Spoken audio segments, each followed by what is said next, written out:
وقال أيضا يا أيها الذين آمنوا اركعوا واسجدوا واعبدوا ربكم وافعلوا الخير لعلكم تفلحون.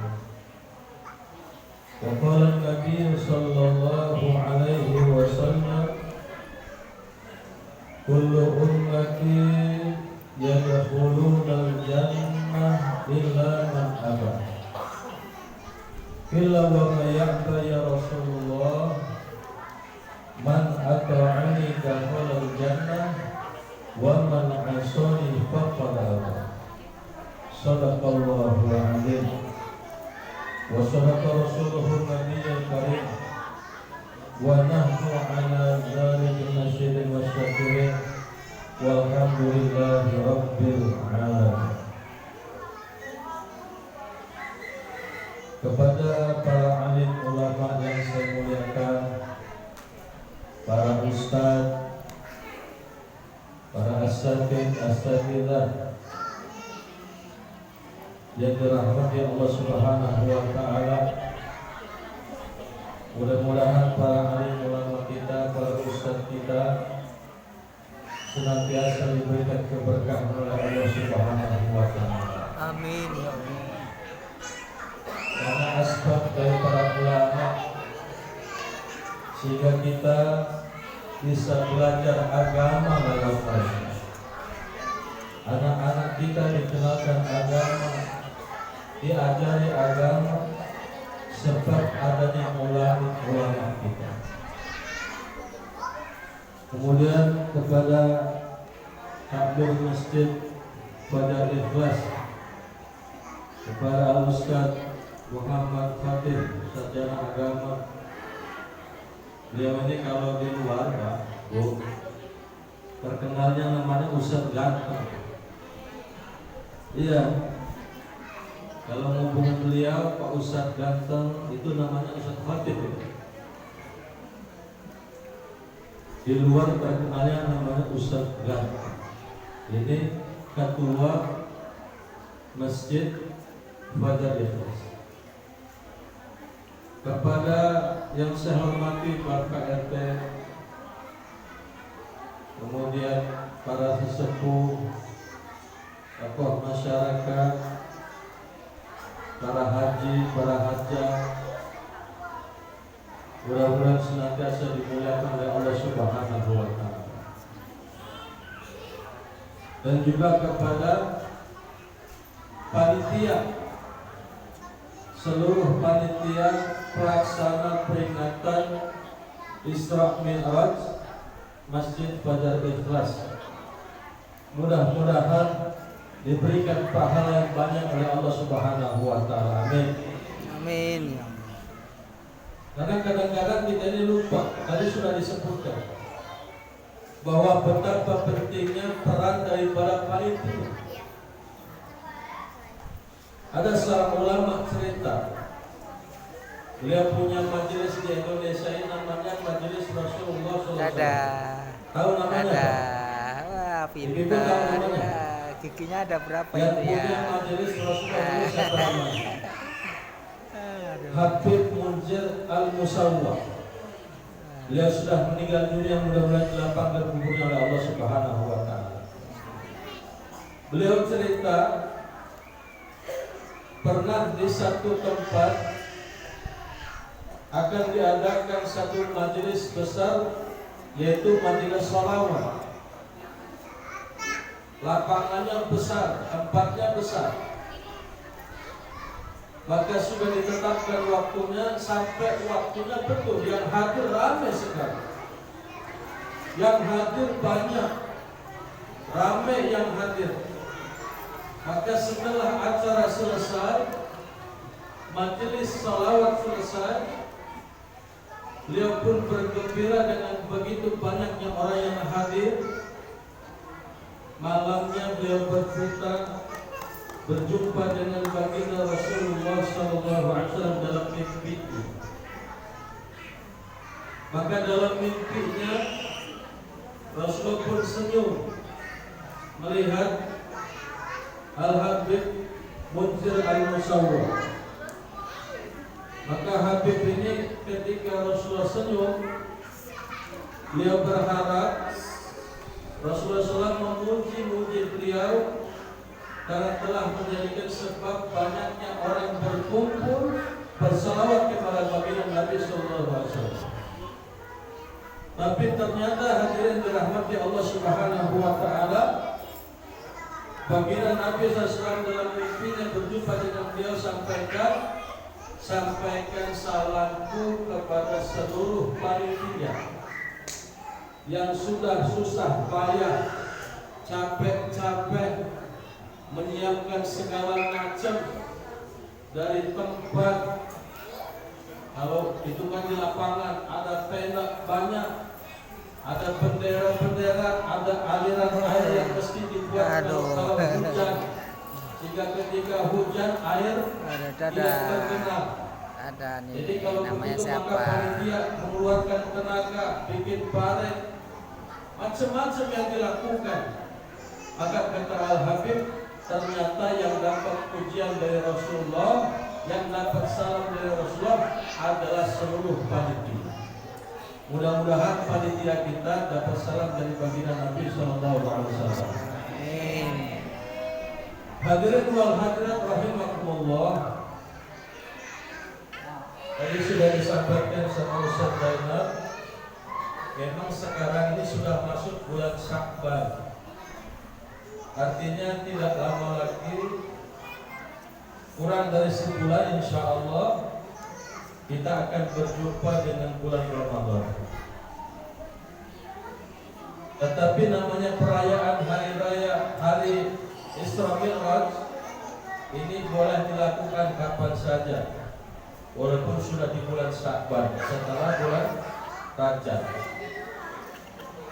Di bulan Rajab kita diajari doa, bahkan kita sholawatan pakai doa itu. Allahumma barik lana fi Rajaba wa Sya'bana wa barikna Ramadan.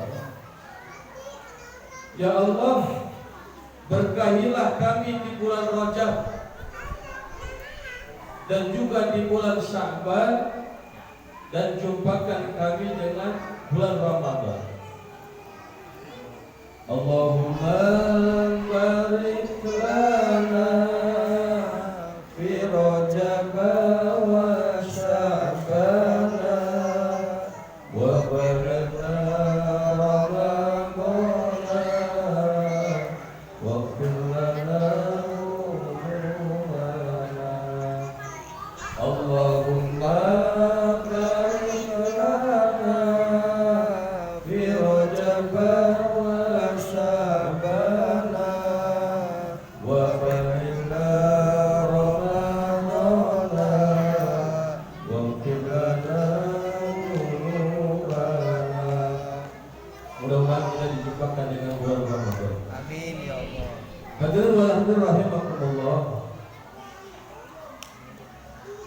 peristiwa Isra Mi'raj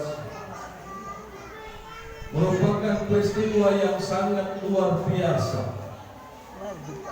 Kenapa peringatan ini mesti kita adakan, mesti kita buat di setiap masjid-masjid? Bahkan alhamdulillah pemerintah kita Bandar Lampung bahkan mendukung adanya kegiatan seperti ini dengan cara mereka memberikan sumbangsih, memberikan sumbangan, sehingga setiap masjid-masjid di Bandar Lampung bisa mengadakan perayaan Isra Mi'raj setiap tahun.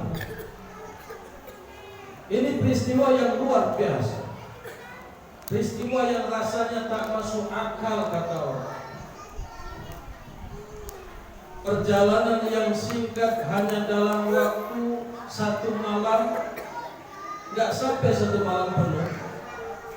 Kata ulama satu malamnya itu kurang lebih 8 jam. Padahal jarak asli,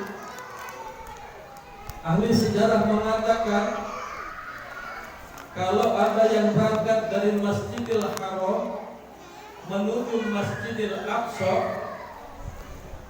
Masjidil Haram itu di mana, Bu? Masjidil Haram di mana?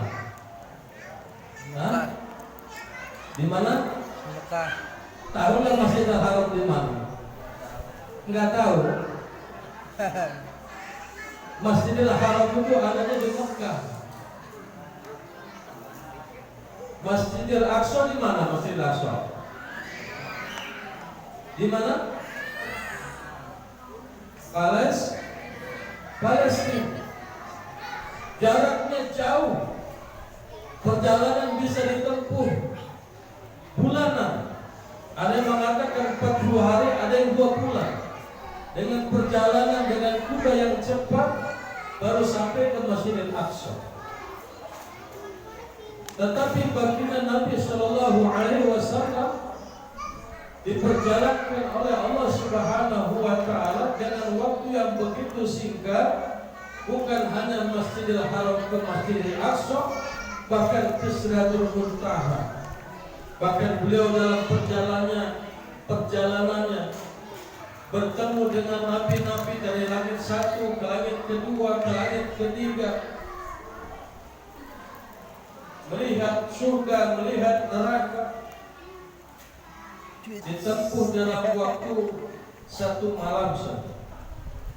Makanya bahasa Al-Quran, Maha Suci Allah yang telah memperjalankan hamba-Nya. Jadi bukan berjalan sendiri, memperjalankan hamba-Nya. Yang memperjalankan siapa? Allah Subhanahu Wa Ta'ala. Kalau berjalan nggak mungkin, tapi Allah yang memperjalankan. Ada perumpamaan tamsil Pak Ustaz ganteng. Ini kata ulama untuk memudahkan kita nih bicara tentang perjalanan Nabi. Ini tamsil aja. Tamsil itu perumpamaan. Semut itu, nih kalau kita kalau dari Masjid Fajar Ikhlas mau ke mana itu? Ke ini aja, ke Kecamatan Kemiling. Kira-kira berapa menit itu? 10 menit ya? Ya 15 menit lah sampai santai. Kalau PRT berangkat dari sini ke Kemiling, ke kecamatan, paling 15 menit sampai. Tapi kalau ada cerita semut 15 menit ke Kemiling, percaya apa enggak kira-kira?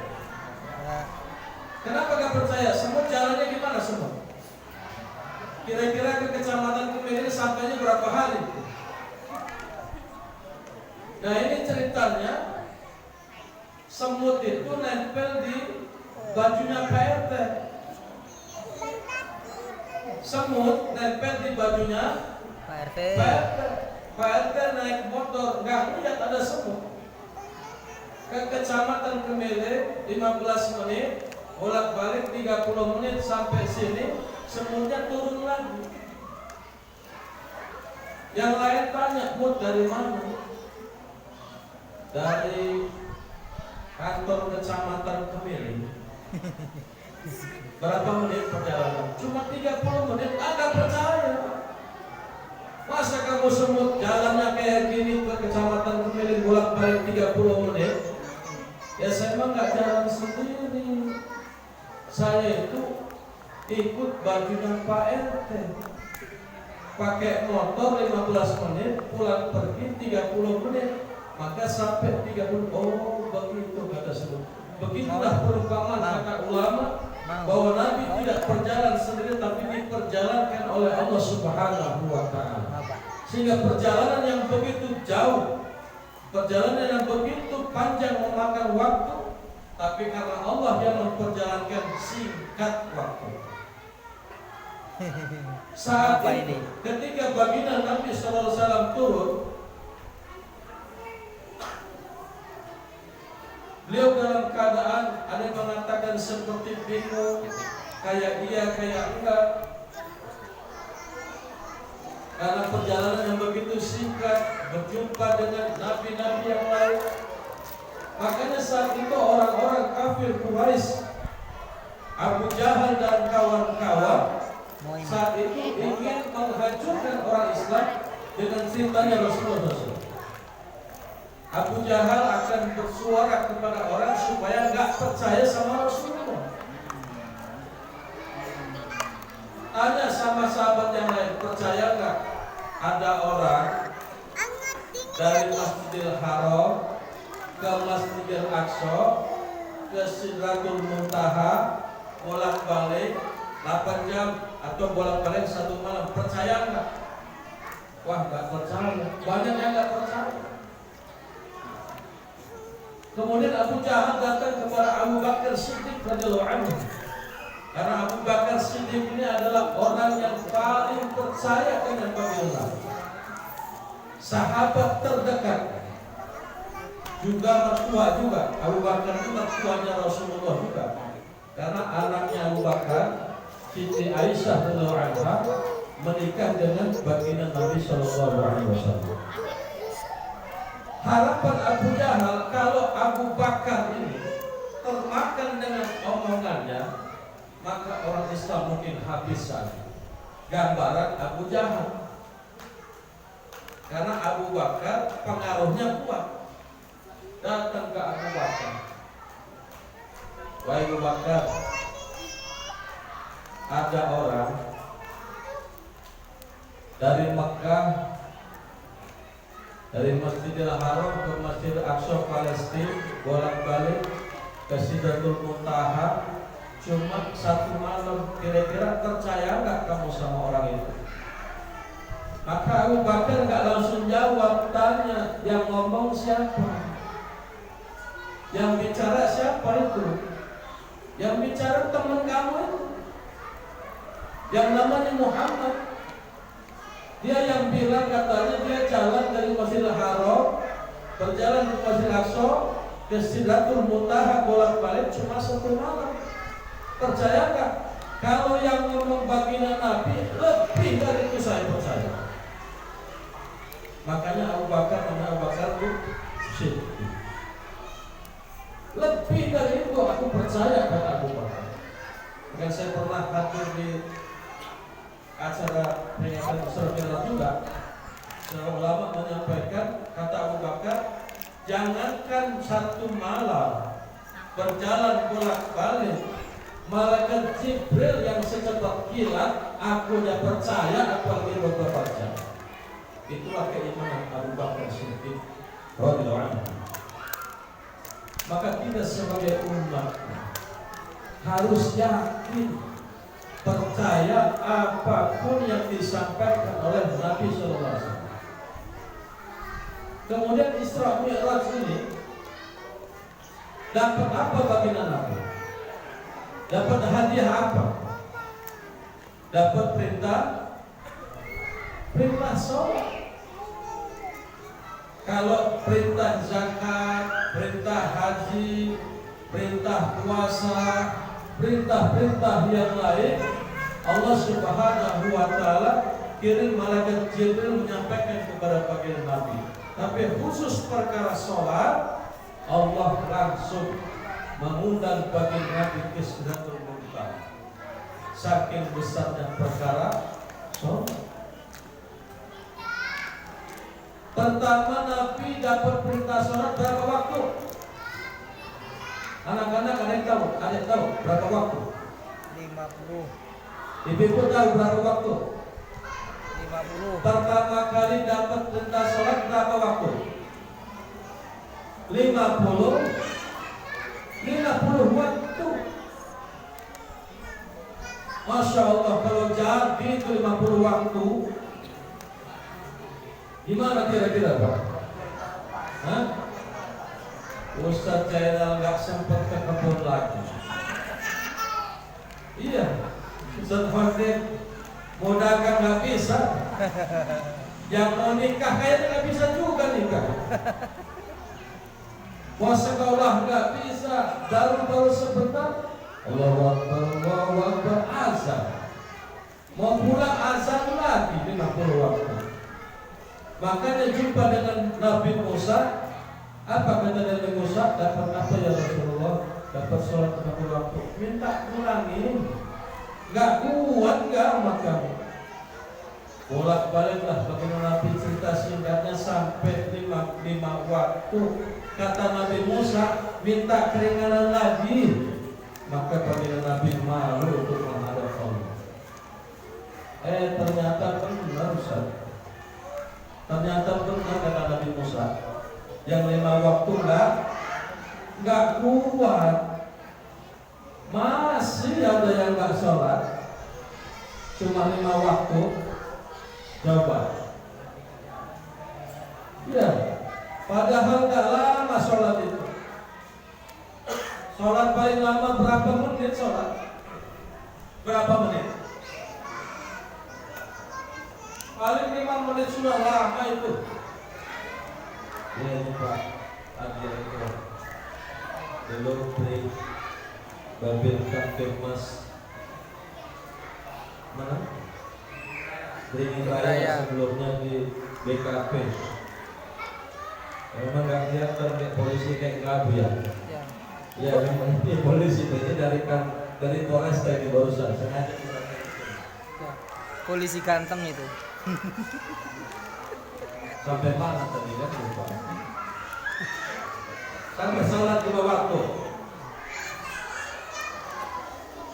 Maksudnya kita peringati Isra Mi'raj ini salah satunya adalah jadikan sholat sebagai hadiah yang besar dari Allah untuk kita. Dalam Al-Quran Allah firmankan wasta'inu bis-sabri was-sholat. Mintalah pertolongan kepada Allah dengan sabar dan sholat. Sahabat dulu kalau ada apa-apa mereka sholat tuh. Maka ibu-ibu di rumah jadilah penolong suaminya dalam urusan agama. Kalau dengar azan berkumandang, suaminya diingatkan, Pak, waktunya sholat. Berani nggak ngomong gitu? Hah? Berani nggak? Jangan Pak, waktunya beli beras. Berani ngomong begitu? Waktunya beli gas, waktunya bayaran anak, waktunya begini bayar kontrakan. Tapi waktunya sholat gak berani mengingatkan. Ketika azan berkumandang, ibu sampaikan kepada suaminya, Pak, ini sudah azan, berangkatlah ke masjid. Suaminya malas-malasan, ibu, Pak, kalau ke masjid pahalanya banyak loh Pak, 27 derajat kata Nabi. Semakin banyak ujian, semakin besar pahala. Kemarin musim hujan, ini juga masih sebenarnya, tapi sudah berkurang. Waktu hujan kemarin, dengan azan berkumandang, maka ibu katakan suaminya, Pak, berangkat sholat ke masjid. Hujan Bu, kasih payung bapakku. Tambah gede hujannya, kasih lagi payung gua. Masih gede lagi, blanket campur, kasih jas hujan udah pokoknya, jangan sholat di rumah. Ada gak Pak yang ini istri? Gak ada. Ada Pak, yang suami istri ingatin begitu. Gak ada. Gak ada tuh Bu, ibuku berarti perlu ingatkan. Nanti kalau sudah pulang, niat nanti, subuh nanti kita lihat. Subuh nanti diingatkan supaya berangkat ke masjid. Kalau ada apa-apa sholat. Kita belajar anak sakit, sholat dulu 2 rakaat. Habis sholat 2 rakaat minta kepada Allah. Ya Allah, anak saya sakit, sembuhkan dengan kuasa ya Allah. Nyari siapa? Dari ibunya ya. Terus kalau gitu nggak Iya. berobat lagi, boleh berobat. Siapa? Tapi sebelum berobat, kalau bisa sholat dulu, minta kepada Allah baru kita berobat. Ini mah gara-gara anak sakit nggak sholat lagi. Anak sakit bikin status coba. Innalillahi wa inna ilaihi raji'un. Anak saya sakit demam, apa ya obatnya? Status betul. Pengalaman. Di WA dibuat, Facebook dibuat. Hari ini aneh-aneh sudah. Padahal kata Allah, wasta'inu bisabri wassalam. Mintalah pertolongan kepada Allah dengan sabar dan salat. Kalau ada apa-apa sholat, ada apa-apa sholat di luar sholat 5 waktu. Kalau sholat 5 waktu kan jelas nggak ada apa-apa juga sholat kalau 5 waktu kan. Tapi di luar sholat 5 waktu bagus kita sholat. Bapak-bapaknya mau berangkat ke kantor jam 8, berangkat setengah 8, terus sholat dulu, sholat duha, sholat hajat. Mau berangkat ke kebun misalnya diingatkan dulu, sholat dulu. Insya Allah kalau kita buat seperti itu berkah kehidupan kita. Jangan gara-gara kebun, gara-gara pasar lupa sama sholat. Jangan juga kalau ada masalah nah ingat sama Allah, lagi nggak ada masalah lupa sama Allah. Dalam keadaan apa-apa kita tetap ingat kepada Allah Subhanahu wa ta'ala. Maka poin yang pertama, bagaimana kita niatkan dari sekarang untuk menjaga sholat apapun keadaannya. Dan baiknya laki-laki, bapak-bapak, saya mengingatkan khususnya kepada pribadi saya dan kepada jamaah sekalian, bapak-bapak kalau sholat fardu baiknya di masjid, Pak. Kalau perempuan nggak dilarang ke masjid, nggak dilarang, tapi kalau di rumah pahalanya juga besar. Dilarang mah enggak, jangan dilarang, Pak. Tapi afdolnya di rumah. Kalau bapak-bapak afdolnya di masjid. Rame masjidnya, berkah kampungnya. Apa kata Allah? Walau anna ahlal qura amanu wattaqaw la fatahna 'alaihim barakatin minas sama'i wal ardh. Apabila satu negeri, satu kampung, satu daerah, satu tempat penduduknya beriman bertakwa kepada Allah Subhanahu wa ta'ala, Allah akan turunkan keberkahan dari langit, Allah akan bukakan keberkahan dari bumi. Apa ciri masyarakat yang dia takut kepada Allah? Di antaranya kata ulama, ukurannya adalah masjid. Ukurannya masjid. Maka insya Allah kita niatkan ibu jaga sholat 5 waktu. Nah ibu nih, ibu kalau buat 5 perkara, maka ibu-ibunya akan masuk surga lewat pintu mana saja yang kehendaki. Pintu surga ada berapa? Ada berapa? Ibu kalau pintu surga ada berapa? Gak tahu. Belum pernah cerita kali ya? Bapak-bapaknya gak pernah ngasih tahu gimana? Surga itu ada 8.